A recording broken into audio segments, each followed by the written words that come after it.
कर्म 3 लेवल पे होते हैं। पहला, जो हम अपने बॉडी से करते हैं, जिसको हम कर्म बोलते हैं, वह कर्म इम्पोर्टेंट है ही नहीं। इसकी इम्पोर्टेंस आउट ऑफ 100 पूछो तो सिर्फ 1% है।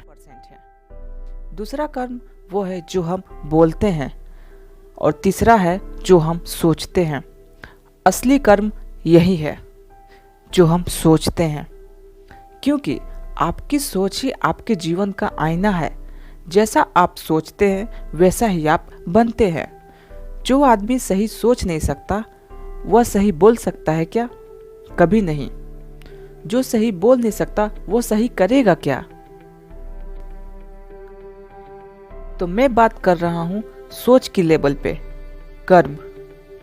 क्योंकि याद रखना, जिसकी सोच सही दिशा में हो गई ना, उसकी जिंदगी सही दिशा में जानी ही जानी है। उसको तो फल मिलना ही मिलना है।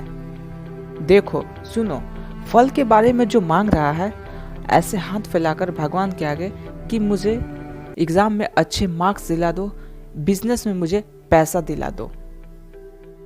सब कुछ मांगते रहो और कर्म सही डायरेक्शन में करो नहीं, तो क्या कोई हमें फल मिलेगा? बिल्कुल नहीं। और दूसरी तरफ कुछ मत मांगो, सिर्फ कर्म सही तरीके से और सही दिशा में करते चले जाओ, तो हमें उतना मिलेगा ना जितना हम अपने सपने में नहीं सोच सकते। इंसान जैसा कर्म करता है वैसा ही फल भोगता है।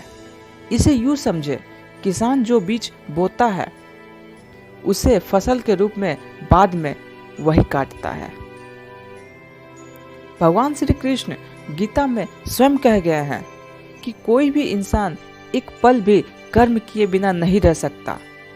तो अच्छे कर्म करते चले जाओ बिना फल की चिंता किए बगैर, क्योंकि अच्छे कर्म का फल सदैव अच्छा ही मिलेगा और बुरे कर्म का फल सदैव बुरा, लेकिन मिलेगा जरूर। इसलिए जो भी करो सोच समझ कर करो, और आपके अच्छे कर्म ही बुरे कर्मों का फल कम कर सकता है। फिर से मैं बोलता हूँ, आपके अच्छे कर्म ही बुरे कर्मों का फल कम कर देता है।